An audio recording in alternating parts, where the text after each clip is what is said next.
안녕하세요. 오늘도 사연 살롱을 찾아주셔서 감사합니다. 저는 30대 후반, 절망의 순간을 딛고 이제는 행복한 나날들을 즐기며 살고 있는 돌싱입니다. 여러분, 혹시 돈을 잃으면 조금 잃는 것이고 명예를 잃으면 많은 것을 잃는 것인데 건강을 잃으면 전부를 잃는 것이라는 말을 들어보신 적이 있나요? 우리들은 한 치 앞을 내다보지도 못하면서 건강을 소홀히 하는 것 같아요.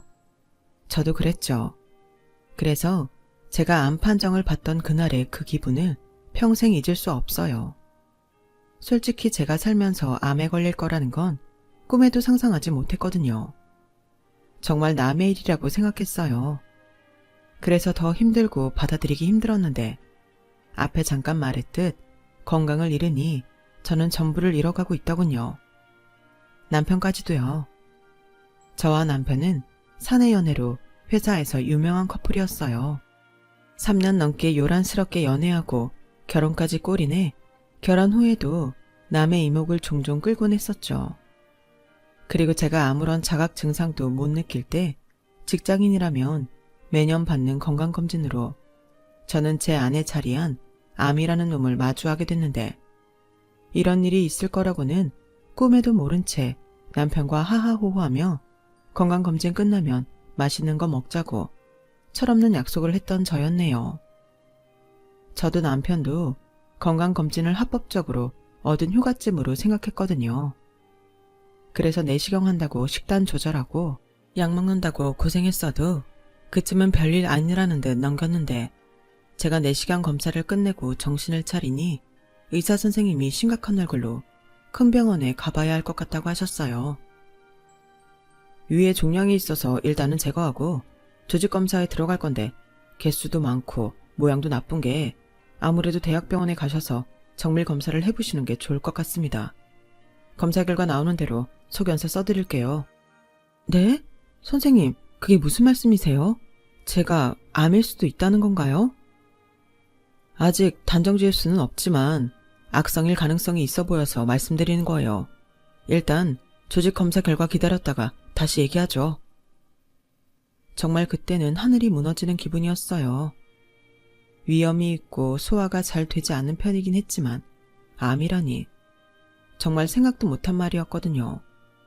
그리고 충격받은 건 제 검사 결과를 들은 남편도 마찬가지였는데요. 자기야, 나 암이면 어떡해? 아니야. 에이 설마. 자기 이렇게 멀쩡한데 뭔가 착오가 있었겠지. 아직 확실한 거 아니니까 조직검사 결과 나올 때까지 침착하게 기다리자. 너무 걱정하지 마. 아닐 거야. 그렇겠지? 근데 자기야, 나 너무 무서워. 저는 그날 하루 종일 남편의 품에 안겨 엉엉 울었어요. 너무 무섭고 아직 젊은데 그런 병에 걸렸다고 생각하니 남은 인생이 캄캄해 보였거든요. 저는 그때 당시 결혼한 지 6년 차에 접어들었고 2년 전부터 임신을 하기 위해 본격적인 노력을 기울이고 있던 때였어요. 그래서 그때는 나름 건강관리를 한다고 했을 때라 그 충격이 더 컸었고 조직 검사 결과가 나오기까지 저는 지옥에 떨어진 기분이었어요. 그 사이 남편은 인터넷을 뒤져가며 위암 초기부터 말까지 무슨 논문이라도 쓰는 사람처럼 공부를 참 열심히 했는데 그러면서 저한테 너무 절망할 필요 없다며 저는 만약 암이어도 초기일 거라며 초기엔 수술받고 관리만 잘하면 괜찮다고 저를 위로해 주더군요.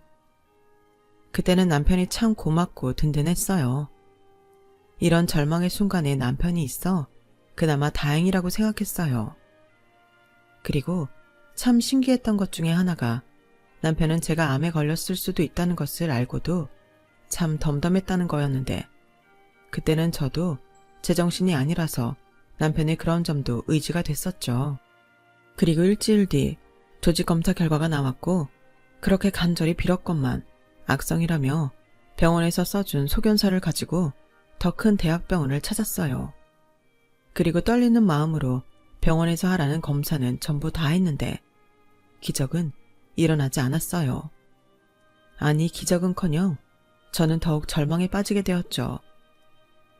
검사 결과상 말기입니다. 내일 오전에 전이 검사를 해봐야 할 것 같으니 오늘 당장 병실 유무 확인하시고 입원하시죠. 전이 검사 결과가 나와야 수술할 건지 항암을 할 건지 치료 방향을 결정할 수 있습니다. 환자분이 젊으셔서 최대한 빨리 진행하셔야 해요. 암이라는 게 젊으면 젊을수록 진행 속도가 빠르거든요. 게다가 악성이라서. 선생님, 말도 안 돼요. 말기라뇨. 저 이렇게 아픈 곳이 없는데. 환자마다 조금씩 다를 수 있습니다. 게다가 환자분은 지속적으로 위험을 앓아오셨잖아요. 소화불량도 심하시고 가끔 복통도 있으셨을 텐데 아마 대수롭지 않게 넘어가시고 하셨을 거예요. 더러 잘 참는 분들이 계시거든요. 저는 아무리 잘 참아도 어떻게 암을 참을 수 있냐며 의사 선생님께 울면서 말했어요. 그리고 제 옆에서 함께 검사 결과를 듣던 남편은 연신 착잡한 표정으로 마른 세수를 했는데요. 저는 곧장 남는 병실이 있어 입원을 했고 남편은 제 짐을 가지러 집에 갔어요. 그리고 저는 떨리는 목소리로 회사에 전화해 휴가계를 냈는데 남편이 그 사이 양가에 제가 암에 걸린 사실을 알렸는지 친정엄마가 전화를 하셨더군요. 지혜야, 방금 조서방한테 전화가 왔는데 아니지? 아니지? 아니, 네가 어떻게 암일 수 있어? 엄마 나 어떡해? 나 너무 무서워. 지금 당장 네 아빠랑 병원으로 갈 거야. 내 새끼 조금만 기다려. 엄마 금방 갈게. 전화상이었지만 친정엄마는 반쯤 혼이 나가 있으셨어요. 그래서 서울과는 2시간 남짓한 거리에 사시는 부모님이 안전하게 잘 오실 수 있을까 걱정이 되었는데요. 그 사이 남편이 무슨 짐을 그렇게 많이 쌌는지 28인치 저희 부부가 장기간 출장 갈 때 들고 가는 캐리어에 제 물건을 담아왔더군요. 자기야, 뭘 이렇게 많이 가져왔어? 그게 언제 퇴원할 수 있을지도 모르고 뭐가 필요한지 모르니까 괜히 이것저것 없다고 왔다 갔다 하는 것도 그렇고 그래서 그냥 전부 다 쓸어왔어. 이것저것 많아도 필요할 때 없는 것보다 낫잖아. 아마 그때부터였던 것 같아요. 이상하게 남편이 멀게만 느껴지더라고요. 그리고 남편이 온 지 얼마 되지 않아 시어머님이 병실 문을 벌컥 열면서 들어오셨는데요. 그 첫마디 지금도 또렷하게 기억나네요. 나왔다. 정말 암이 맞는다는 거야? 오셨어요? 네, 맞다네요. 아니, 너는 애가 얼마나 둔하면 몸이 그 지경이 될 때까지 모를 수가 있어. 말기라며. 아, 이를 어쩌면 좋으니 정말. 시어머니는 걱정이나 슬픈 감정은커녕 그렇게 짜증부터 내셨어요. 그리고 저는 무슨 큰 죄를 지었다고 암에 걸린 것도 서러운데 잔뜩 주눅이 들어있었는데요. 명색이 남편이란 놈은 지 엄마가 그런 경우 없는 짓을 해도 말리지 않더군요. 그저 옆에서 걱정스러운 한숨만 쉬었는데 어째 그 순간은 저를 걱정하는 게 아니라 암에 걸린 마누라를 돌봐야 하는 지를 걱정하는 것 같았어요. 그리고 1시간이 더 지나서 금방이라도 무너질 것 같은 친정 부모님이 도착하셨는데요. 저도 그 순간에는 참았던 눈물이 터져서 엉엉 울고 말았네요. 그리고 저희 엄마는 곧이어 저희 남편과 시어머니에게 이렇게 말씀하셨어요. 조서방, 많이 놀랐지? 어째 이런 일이 다 있을 수 있어. 사부인도 많이 놀라셨죠? 저는 지금도 믿기지가 않아요. 우리 아이 이제 고작 30 초반인데. 그러게 말입니다. 건강관리를 도대체 어떻게 했길래 암에 걸려요? 아직 애도 없는데. 그리고 우리 아들은 뭔 죄입니까? 네? 그렇잖아요. 우리 아들도 한창인데 마누라가 덜컥 암에 걸렸으니 돈은 돈대로 깨지고 수발은 또 누가 드냐고요? 그 순간 저와 친정 부모님은 너무 놀라서 아무 말도 하지 못했어요.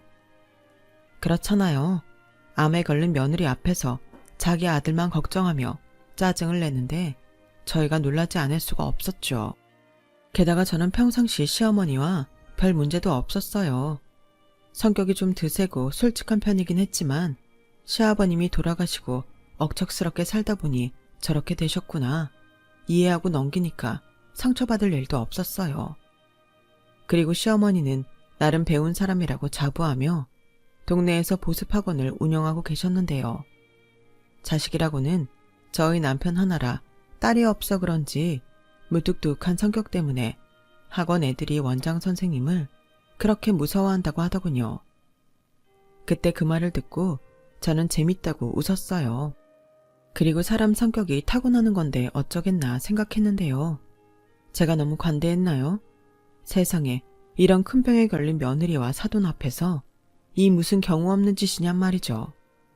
그런데 시어머니의 짜증과 신경질은 거기서 끝이 나지 않았어요. 너도 참 마음에 안 든다. 내가 여태 너 임신 못하는 걸로 뭐라고 한 적 있니? 속에서 부글부글거려도 꾹 참고 기다렸는데 뭐? 암? 그것도 말기? 나 참 기가 막혀서 암에 걸릴 거라면 애라도 하나 낳고 걸리든가 아니면 아예 내 아들이랑 결혼을 하지 말든가 했어야지. 사돈, 혹시 집안에 암에 관련된 가족력 있는 거 아니세요? 이러면 사기 결혼인데? 뭐라고요? 지금 말씀 다 하셨어요. 아무리 자기 자식 일이 아니라고 해도 어떻게 그런 말을 할 수가 있어요. 그렇게 안 봤는데 사돈 진짜 너무하시네요. 제정신이세요. 저희 집안 그런 가족력 없습니다. 저는 지금 하늘이 무너지고 땅이 꺼졌는데 사돈은 사돈 아들이랑 손주 생각밖에는 안 하시는군요. 당연하죠. 쟤들 결혼한 지 5년 넘었잖아요. 그러면 다른 집은 벌써 둘째까지 낳고도 남을 시간이에요. 그리고 막말로 팔은 안으로 굽는 거잖아요. 당연히 저는 제 아들 걱정이 먼저죠. 남들 다 드는 아빠 소리 한번 못 듣고 돈 벌어서 병원비로 갖다 바치고 제 병수발이나 들게 생겼는데 사돈께서도 지금 충격받고 앞으로 이 모든 걸 감당해야 할 우리 아들 걱정 안 하시잖아요. 그냥 자기 딸 암에 걸려서 어떡하냐고 어버버만 하시지. 저는 이 모든 걸 감당해야 할 제 새끼가 더 안쓰럽습니다. 이보세요 사돈. 아무리 속마음이 그러신다고 한들 그래도 이건 아니죠. 저희 딸이 암에 걸리고 싶어서 걸린 것도 아닌데 여기 오셔서 이렇게까지 하시면 저희한테 얼마나 상처가 되겠습니까? 아실 만한 분이 도대체 왜 이러세요? 왜 그러냐니요. 이미 말 다 했잖아요. 그리고 저는 사돈들한테도 화가 나요. 도대체 애를 어떻게 키웠길래 암에 걸리게 합니까? 뭐 하나 마음에 드는 구석이 없어요. 대학도 내 아들보다 후진대 나오고 집안도 뭐 볼 거 없잖아요. 그래도 내 아들이 좋다고 해서 눈 딱 감고 허락했더니 이게 뭡니까? 내가 결혼하고 바로 애 안 갖는다고 했을 때부터 알아봤어요. 그때 애라도 바로 가져서 낳았으면 이럴 때 얼마나 좋습니까? 내 아들 이렇게 젊은데 어떡하실 거예요? 시어머니는 노발대발 소리를 질러가며 자기가 제일 억울한 사람처럼 말했어요. 지금 가장 억울한 사람이 누구인데. 그리고 저는 시어머님이 그런 말도 안 되는 억지를 쓸 때 남편 놈을 쳐다봤는데 남편이라는 놈은 여전히 지 엄마를 말릴 생각이 없더군요. 정말 화가 났어요. 저희 부모님을 얼마나 무시하면 저럴 수가 있을까? 저런 놈을 사랑하고 결혼해서 5년 넘게 살아왔다는 게 소름 끼치게 싫었죠. 그리고 당하고만 있는 친정 부모님을 보고 더는 참을 수 없었어요. 그래서 이판사판이라는 생각으로 들이댔죠. 어머니, 지금 이게 뭐 하는 짓이세요? 제가 암에 걸린 게 그렇게 죽을 죄를 지은 건가요? 저야말로 하늘이 무너져요. 아이 못 가진 거요. 어머님이 저희 결혼한다고 인사 갔을 때 그러셨잖아요. 어머님은 손주 욕심 없으니 돈 좀 벌어놓고 가져도 된다고. 그래서 결혼하고 아이는 천천히 갖겠다고 말씀드린 건데 이렇게 나오실 줄은 몰랐어요. 그럼 애당초 결혼하면 언제 죽을 병에 걸릴지 모르니 하루라도 빨리 아이를 가지라고 말씀하시지 그러셨어요. 그랬으면 직장을 때려치워서라도 애부터 가졌을 텐데요. 뭐야? 너 지금 어디 시어머니 앞에서 눈을 동그랗게 뜨고 덤비는 거야? 너 정말 죽을 병 걸린 거 맞냐? 아주 기운이 펄펄 나네. 그럼 너 기운 넘치니까 내 아들 니수발 들게 하지 마라. 아니지, 애도 없는데 이참에 그냥 이혼해. 시어머니의 이혼하라는 말이 끝나자 병실은 조용해졌어요. 사실 제가 1인실이 없어서 2인실에 있었거든요. 그래서 옆 침대 환자분과 간병인께서도 놀라서 일체 저희 시어머니를 쳐다봤는데 그제야 시어머님은 헛기침을 하시면서 먼 산을 보듯 시선을 옮기셨어요. 하지만 그때 저희 엄마의 분노는 최고치에 달했고 저희 엄마는 팔을 걷어 붙이시고는 시어머니를 병실 문 밖으로 밀쳐버리셨는데요. 그러면서 이렇게 말씀하셨어요. 사부인, 말 다 하셨죠? 그래요. 나도 당신 같은 시어머니가 있는 집구석에 내 딸 더는 두고 싶지 않네요. 당장 나가요. 그리고 다시는 찾아오지 말아요. 이혼하면 남 아닙니까? 이런 집구석인지도 모르고 시집보낸 내가 죽일 년이네요. 어머, 지금 뭐 하시는 겁니까? 왜 나한테 그래요? 온전하지 못한 하자를 우리 집에 보내셔놓고 척반하정도 유분수지? 지나가는 사람들 붙잡고 물어보세요. 내가 너무한지. 그래요. 어디 한번 물어봅시다. 댁 같은 시어머니가 정상인지 한번 물어보자고요. 친정엄마는 급기야 바닥에 주저앉아서 서럽게 울기 시작하셨어요. 그 모습에 저도 울고 친정아빠도 뒤돌아 훌쩍이고 있는데 남편은 그런 저와 저희 식구들을 보며 한숨을 쉬더군요. 그냥 얼굴에 다 싫다고 적혀있는 것 같았어요. 그때 알았네요. 그 엄마의 그 아들이라는 걸요. 위암 말기라는 걸 몰랐을 때는 그래도 이 정도는 아니었는데 부자가 아주 똑 닮아 있었어요. 그래서 제가 남편한테 그랬죠. 자기야, 어머님 정말 너무하신 거 아니야? 어떻게 여기까지 오셔서 이러실 수가 있어. 자기는 뭐 하는 건데 이 꼴을 다 보고도 왜 가만히 있는데? 설마 자기도 자기 어머니랑 같은 생각인 거니? 왜 나한테 그래? 자기 지금 힘든 거 알겠는데 자기 힘들다고 나까지 이래라 저래라 하지 마. 나도 지금 머릿속이 복잡해 죽겠으니까. 일단은 오늘은 장인 장모님이 계시니까 우리 엄마 모시고 나는 갈게. 내일 검사 오전 중에 하자고 하셨는데 당신 부모님 계시니까 나는 없어도 괜찮지? 나라도 회사에 가야 하잖아. 아니, 어떻게 지금 회사에 간다는 소리를 해? 하나하나 감정적으로 그러지 좀 마. 이런 상황일수록 한 사람이라도 정신 차려야 하는 거야. 일단 진정하고 쉬어. 아버님, 어머님, 저는 이만 가보겠습니다. 엄마도 그만하고 나랑 가. 아들, 우리 아들 불쌍해서 어쩌니? 그러니까 엄마 아들 더 불쌍하게 만들지 말고 나가자고. 남편은 그렇게 말하고 시어머님과 함께 병실을 나갔어요. 남편이 나가는데 참 서럽더라고요. 저런 것도 남편인가? 마치 병에 걸렸다고 버려지는 기분까지 들었어요. 그러자 옆에서 잠자코 있던 환자분이 이렇게 말하시더군요. 어쩌다 저런 놈을 남편이라고 데리고 살았어. 딱 보니까 마누라 암 걸렸다고 등 돌리는 거네. 저 시엠이라는 년도 보통이 아니야. 원래 병간호하는 마누라는 있어도 마누라 병간호하는 남편은 없수다. 마음 독하게 먹어. 사람이 살자고 하면 암이 대수야? 괜찮아. 나도 작년에 말기라고 해서 들어왔는데 봐봐. 아직 살고 있잖아. 저는 옆 침대 아주머니의 말에 아무런 대답도 하지 못하고 엉엉 울었어요. 그러자 저희 엄마가 저를 꼭 끌어안아 주셨고 무슨 일이 있어도 살자고 다짐했는데요. 그렇게 뜬 눈으로 밤을 새운 저는 오전에 전이검사라는 걸 받았어요.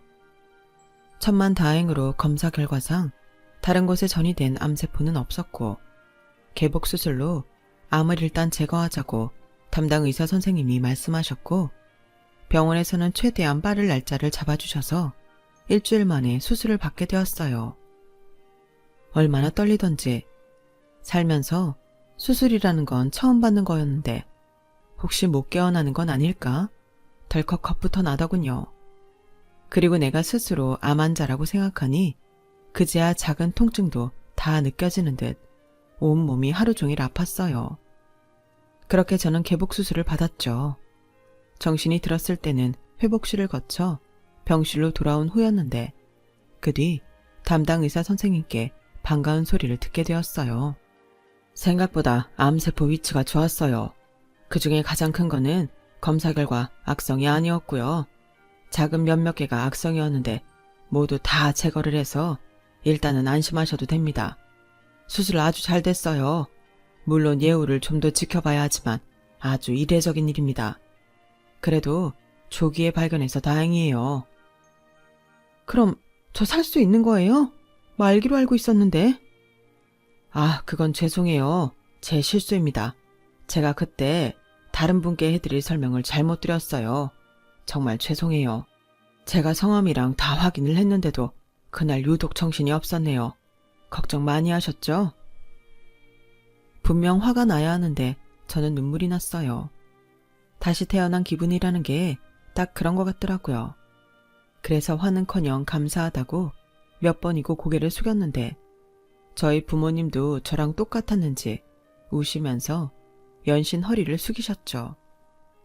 그리고 저는 수술 뒤 회복하기 위해 갖은 노력을 다했어요. 밥도 잘 먹고 약도 잘 먹고 병원에서 시키는 건 뭐든 다 했죠. 그리고 남편과 시어머니한테 복수할 생각밖에는 없었는데요. 남편 놈은 그렇게 가고 찾아오기는커녕 전화 한 통도 없더군요. 아니 어떻게 자기 와이프가 암으로 입원해 있는데 이럴 수가 있냐고요. 한 사람이라도 정신 차려야 한다고 하더니 정신을 차린 게 아니라 제정신이 아닌 것 같았어요. 저도 그런 남편놈 따위 미련이 없었죠. 시어머니 말대로 저희 사이에 아이가 있는 것도 아닌데 그런 수모를 겪어도 그 인간이랑 부부로 살면 그건 제가 등신 머저리라고 생각했어요. 저희 친정 부모님도 마찬가지셨죠. 어찌나 일을 바득바득 하셨는지 나중에 퇴원 후에도 집이 아닌 친정에 가자고 하실 정도였어요. 아니 어떻게 남편이라는 놈이 이럴 수 있냐? 지 마누라 그렇게 큰 수술을 하는데 어떻게 코빼기도 안 비칠 수 있어? 너 그런 놈이랑 다시 살 생각 추호도 하지 마. 그런 것들은 지들이 똑같이 당해보지 않고서는 모른다. 이런 짐승만도 못한 것들인 줄도 모르고 때 되면 감자 보내줘, 김장해서 보내줘. 내가 미친년이다. 엄마, 진정해. 나도 오만정 다 떨어졌어. 나 이혼할 거야. 그래, 시원하게 해. 너 아픈 거 하늘에서 그것들 가면 벗겨주려고 그랬나 보다. 다시 건강해지고 그것들보다 훨씬 행복하게 잘 살아. 그러면 돼. 알겠어. 엄마 미안해. 내가 사람을 잘못 봤어. 됐어. 왜 네가 미안해? 그 연놈이 죽일 것들이지. 지혜야, 이번에 엄마가 깨달은 게 있어. 사람은 원래 다 이런 일 저런 일 있기 마련이야. 아플 수도 있지. 그런데 그럴 때일수록 내 사람인지 아닌지가 드러난다. 네가 제일 아플 때 너한테 등 돌린 그것들은 천하의 나쁜 놈이야. 엄마가 상견례 때 그 옆에 내 재수없게 굴 때부터 알아봤어야 했는데. 두고 봐. 내 새끼 눈에 눈물 나게 했으니 그것들 피눈물 나는 날 올 거니까. 친정 엄마는 상처가 크셨는지 말을 멈추지 않았어요. 그리고 저도 건강과 상관없이 그 인간이랑은 이혼해야겠다고 마음을 굳혔는데요. 제가 병원에서 퇴원 날짜를 받았을 즈음 그 빌어먹을 인간은 그제야 저한테 연락을 했어요. 나야, 그동안 회사 일이 너무 바빠서 도통 연락을 못했어. 몸은 좀 어때? 많이 아파? 많이 아파. 그리고 나 내일 모레 퇴원해. 엄마 아빠 집으로 가려고. 아, 그래. 가망이 없는 거구나. 알겠어. 장현 장모님 계시니까 내가 안 가도 괜찮지? 그럼 괜찮고 말고. 수술도 남편 없이 혼자 받았는데 그까지 퇴원은 껌이지. 자기는 신경 쓰지 마. 내가 알아서 할게. 왜 이렇게 뾰족뾰족해? 자기 서운한 건 알겠는데 나도 어쩔 수 없다고. 아픈 사람한테 이런 말하는 게 좀 그렇긴 하지만 제발 이성적으로 생각해. 이성? 이성 좋아하네. 됐어, 끊어. 저는 목구멍까지 이혼 얘기가 올라왔지만 끝까지 참았어요. 그리고 퇴원 후 제 짐을 집에서 가져가기 위해 잠시 집에 들렀는데 어이없게도 남편놈 짐이 하나도 없더군요. 그리고 식탁 위에는 남편 도장까지 다 찍혀있는 이혼 서류가 덩그러니 놓여 있었는데요. 그걸 보는데 손이 얼마나 부들부들 떨리는지 저는 곧장 남편놈한테 전화를 걸었어요. 나야, 이혼 서류 이거 뭐야? 그렇게 됐어. 나는 솔직히 이혼까지는 하고 싶지 않은데 엄마가 하도 성화를 부리셔서. 알잖아, 우리 엄마 성격. 그리고 내가 이혼 안 한다고 버티면 결국 그거 다 자기한테 갈 텐데 아픈 사람 더 힘들게 하고 싶지 않아서 나도 힘들게 결정했어. 너도 참, 개소리도 참 정성스럽게 한다. 바로 짐 뺀 거 보니까 이미 마음은 굳힌 거네. 알겠어, 이혼해. 저는 그렇게 남편과 합의 이혼을 하기로 했어요. 이미 좋은 마음은 없었고 칼같이 반으로 정확하게 재산 분할하는 남편 놈을 보며 저도 칼같이 미련을 버렸어요. 그러자 제 친구들은 너무 어이없다며 자기들이 더 화가 나서는 저한테 그러지 말고 위자료라도 받게 소송하라고 저를 설득했는데 저는 그러기도 싫더라고요. 수술이 아무리 잘 됐다고 해도 그런데 쫓아다니며 스트레스 받고 싶지 않았거든요. 그래서 이혼 서류 서로 주고받고 나눌 거 나누고 저와 남편 놈은 조정 기간이 끝나 법원에서 오랜만에 얼굴을 봤어요. 그 사이 저는 잘 먹고 잘 쉬고 병원도 잘 다니고 있어서 모르는 사람이 보면 절대 암에 걸린 사람처럼 보이지 않았는데 그래서인지 남편 놈도 제 혈색을 보고 좀 의아해하더군요. 생각보다 몸이 괜찮네. 병원은 잘 다니고 있어? 하안 같은 거 해야 하는 거 아니야? 왜? 내가 다 죽은 모습으로 나타날 줄 알았는데 아니라서 놀랐어? 아니, 그런 게 아니고 나는 걱정했지. 아파서 움직이기 힘들까 봐. 왜 말을 그렇게 하냐? 나도 마음이 좋지 않아. 나라고 자기랑 이렇게 헤어지고 싶겠어? 나도 어려운 결정한 거야. 솔직히 자기 암 말기라고 했을 때는 진짜 자신 없더라. 따지고 보면 우리 고작 5년 조금 넘게 살았는데 내가 다 포기하고 헌신하기에는 내 인생이 아깝잖아. 그건 자기도 원하지 않았을 거 아니야. 원하지 않아? 나한테 언제 물어는 봤어? 그렇게 예쁘게 포장하면 그 더러운 속 내가 감춰지니? 너는 아무리 포장해도 그 알맹이는 마누라 암에 걸려서 너 고생할까봐 이혼하자고 하는 파렴치한 놈이야. 너나 니네 엄마나 똑같아. 그리고 이제서야는 말이지만 나 말기 아니었어. 일부 오진도 있었고 전이 든 것도 없었거든. 그리고 지금은 암세포 다 제거했고 항암 안 해도 된대. 뭐? 오진? 말기가 아니라고? 그래. 물론 오진이라고 해도 암은 맞지. 완치 판정 받을 때까지 조심하고 잘 관리해야 하는 것도 맞고. 근데 봐서 알겠지만 다 말짱해. 내일부터 다시 회사도 나갈 거고 너보다 훨씬 잘 살 거야. 아니, 자기야, 그걸 왜 지금 말해? 진작에 나한테 말을 했어야지. 내가 남편인데. 남편? 남편 같은 소리 하네. 내가 남편이 있었니? 병실에는 한 번도 오지 않고 수술할 때도 코빼기 한 번 비치지 않았는데. 뭐? 진작에 말을 했어야 하지 않냐고? 그렇잖아. 난 심각한 상황인 줄 알고 너랑 헤어지려고 한 건데 이러면 얘기가 달라지잖아. 진작 말했으면 내가 이혼하자고 했겠냐고. 아이씨, 우리 이혼 취소하자. 지금이라도 없던 일로 하면 돼. 싫어. 나는 이제 너 같은 거랑은 같이 다시 살고 싶지 않아. 내가 왜 이 얘기를 지금 하는데 네가 이렇게 이혼 번복할까봐 말 안 한 거야. 잘 가. 가서 잘 먹고 잘 살아. 이 천하의 나쁜 새끼야. 저는 그때 속에 담고 있던 고구마들을 한 방에 터뜨렸어요. 어찌나 속이 시원하든지. 그놈이 화가 나서 얼굴이 시뻘개지는데 너무 고소하더군요. 그런데 그놈이 그때 저한테 뭐라고 했는 줄 아세요? 저더러 일부러 자기를 속였다며 저를 이혼하고 싶어서 거짓말한 사기꾼이라고 하더군요. 황당했죠. 아니, 어이가 없었어요. 그래서 더는 상대하고 싶지 않아서 등 돌리고 그 자리를 떠났는데요. 어차피 이혼이 성립한 이상 저런 놈과 나는 남이잖아요. 그게 얼마나 홀가분하고 좋은지. 조금 오바해서 하늘을 날 것만 같은 기분이었어요. 그리고 기다리던 회사 복직날 얼마나 설레었는지 몰라요. 마치 다시 입사를 한 기분까지 들었는데 먼저도 언급했지만 남편이었던 그놈과 저는 같은 회사에 다니고 있어서 더 기대가 됐어요. 저는 이혼한 사실을 숨길 생각이 없었거든요. 그리고 최대한 있는 그대로 왜 우리가 이혼하게 됐는지 상세하게 말하고 다닐 생각이었는데 그렇잖아요. 제 입장에서는 숨길 이유가 전혀 없었으니까요.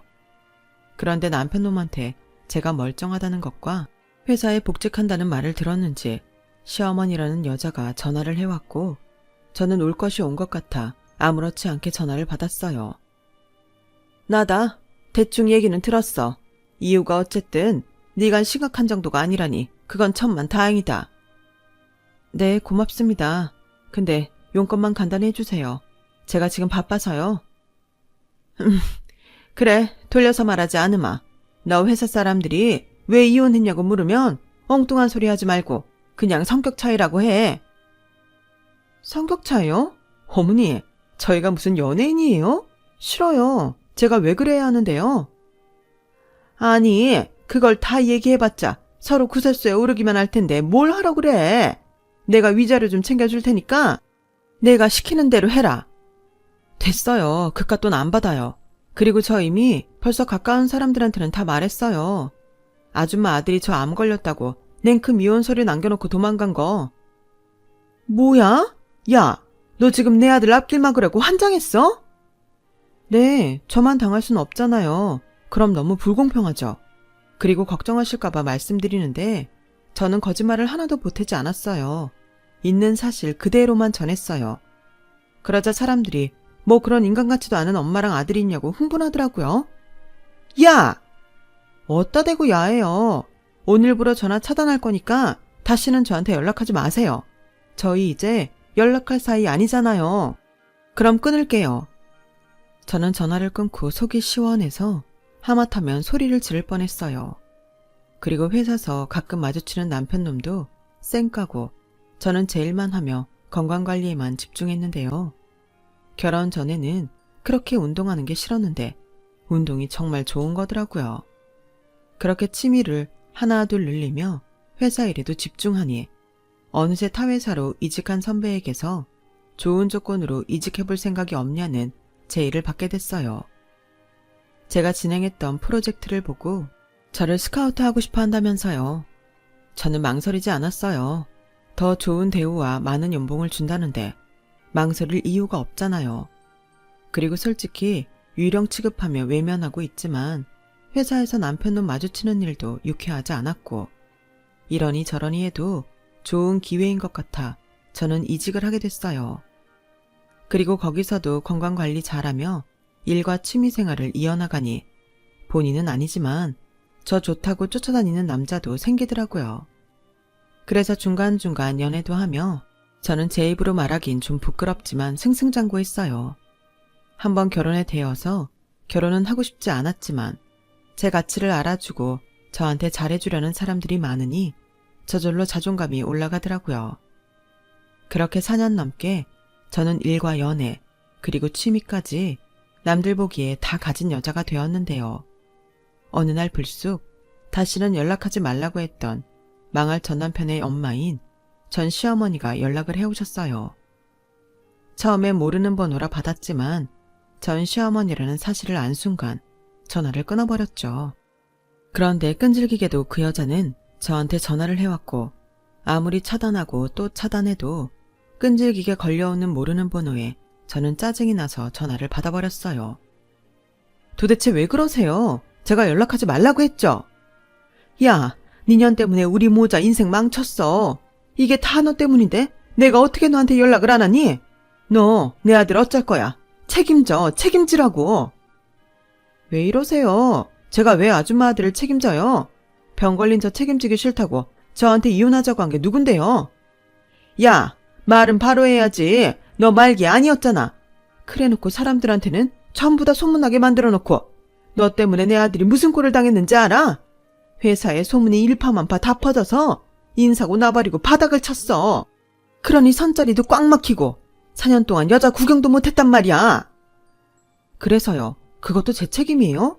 그때 말씀드렸잖아요. 저는 거짓말한 건 없다고. 왜? 그때는 그렇게 당당하게 자기 아들이 더 불쌍하다고 큰소리치더니 이제는 그게 부끄러우세요? 제가 소문낸 게 그렇게 불만이시냐고요. 저는 저도 모르게 흥분해서 큰소리를 내고 말았어요. 그러자 부서 사람들이 일제히 저를 쳐다봤고 핸드폰 너머에서는 급기야 엉엉 우는 시어머니 울음소리가 들렸는데요. 그리고는 애원하듯 이렇게 말씀하셨어요. 지혜야, 내가 잘못했다. 네가 우리 아들 좀 살려줘. 너 우리 아들 많이 사랑했잖아. 우리 아들이 지금 많이 안 좋아. 3달 전에 사고가 나서 지금 하반신 마비다. 잘한다는 병원 다 찾아다녔는데 가망이 없대. 네가 그렇게 우리 아들 세상 제일 나쁜 놈 안 만들었으면 지금쯤 선도 보고 결혼도 해서 남들처럼 살 텐데 너 때문이야. 이게 다 너 때문이라고. 병가 내줄 마누라도 없는데 우리 아들 불쌍하지도 않냐? 너 그러지 말고 다시 혼인신고하고 내 아들 병수발 좀 들어. 나는 디스크에 혈압에 힘들어서 못해. 내가 말은 못했지만 우리 아들이 너 그리워서 많이 힘들어했다. 그래도 니네 둘이 같이 산 세월이 있잖아. 내 마지막 부탁이야. 응? 제발. 너무 어이가 없었어요. 물론 놀라기도 많이 놀랐죠. 정말 꿈에도 생각하지 못했거든요. 그렇다고 어떻게 저한테 자기 대신 자기 아들 병수발을 들라고 할 수 있나요? 저는 그 말에 너무 화가 났어요. 아줌마 진짜 나쁜 사람이네요. 저 암 걸렸을 때는 자기 아들 병수발 못 든다고 이혼하라고 하더니 이제는 이혼한 저한테 아줌마 아들 병수발 들게 혼인신고를 하라고요? 아줌마 미쳤어요? 싫어요. 제가 왜요? 저도 아줌마 아들 병수발 들기 싫어요. 그럼 남편도 없는 늙은 내가 다 큰아들 병수발 들라고? 너 진짜 너무한 거 아니냐? 제가요? 지나가는 사람 아무나 붙잡고 물어보세요. 제가 너무한 건지. 이런 걸 두고 받은 대로 돌려주는 거라고 하죠? 어떠세요? 기분 더럽죠? 그러게 왜 그러셨어요? 사람 일 아무도 모르는 건데 아줌마 벌 받은 거예요. 아줌마 아들은 절대 아플 일 없다고 생각했죠? 그때 저한테 그러지 않으셨으면 이런 일도 없었을 텐데 아줌마 아들 인생 망친 건 제가 아니라 아줌마예요. 뭐야? 야, 너 말 다 했어? 네, 다 했어요. 그러니까 아줌마 아들 남한테 떠넘기지 마시고 혼자 병수발 열심히 드세요. 너 희년 망할 거? 네가 그러고도 잘 살 줄 알아? 네, 저는 아주 잘 살 거예요. 그러니까 경찰에 신고하기 전에 다시는 전화하지 마세요. 아셨어요? 저는 소리를 버럭 지르고 전화를 끊어버렸어요. 이미 이직한 회사에도 제 이혼에 대해 아는 사람들이 덜어 있던 터라 제가 전화를 끊으니 박수가 터져 나오더군요. 박수 받을 일은 아니었지만 어쨌든 속은 후련했어요. 본의 아니게 제대로 복수한 기분이 들었거든요. 그리고 먼저 회사에 아는 지인에게 전화해서 남편이었던 그놈의 상태에 대해 물어봤는데 시어머니 말처럼 가망이 없어 남편은 퇴사를 했다고 하더군요. 솔직히 그때는 무슨 마음이었는지 씁쓸하기도 했어요. 저야 암이라고는 하나 이렇게 정상적으로 하고 싶은 거 다 하고 사는데 전 남편은 자기 마음대로 움직이지도 못하고 망가지 자신의 모습에 비관하고 있을 테니까요. 그러게 그때 다른 선택을 했으면 얼마나 좋았을까요? 그렇게 시어머니와 전 남편은 당장의 이기심으로 던져진 부메랑에 더 큰 불행을 때려 맞았어요. 그러고 보니 세상은 참 공평한 것 같네요. 좋은 일을 하면 행운과 행복이 되돌아오지만 나쁜 짓을 하면 불운과 불행이 되돌아오잖아요. 그래서 저는 그 일을 본보기 삼아 매일매일 저금하듯 좋은 일을 하려고 노력하며 살고 있어요. 그런데 어째 좋은 일을 하고 나면 기분이 좋아지는 게 벌써부터 그 효과가 나타나는 것 같더라고요. 여러분들도 작은 실천이라도 한번 해보시면 어떨까요? 이 좋은 기분 여러분과 공유하고 싶습니다. 이렇듯 이왕 되돌려 받을 거라면 불행이 아닌 행복으로 받는 저와 여러분이었으면 해요. 저는 현재 완치 판정을 앞두고 있습니다. 얼마나 기다렸던 날이었는지 몰라요. 물론 완치 판정을 받아도 지금의 생활을 유지하며 늘 감사한 마음으로 살아가야겠죠. 부디 제가 그렇게 살 수 있도록 소망하던 완치 판정을 훈장처럼 받길 소원합니다. 아파 보니 건강이라는 게 정말 소중한 거더라고요. 건강을 잃으면 전부를 잃는 것이라는 말은 100% 맞는 말인 것 같아요. 건강 하나만 잘 지켜도 다시 일어날 수 있는 기회가 생기는 거잖아요. 그러니까 우리 너무 건강을 소홀히 하지 말고 우리 몸도 아껴주면서 하루하루 행복하게 살아요. 최대한 많이 웃고 좋은 사람들과 좋은 추억 많이 만들기 바라면서 제 이야기를 마치도록 하겠습니다.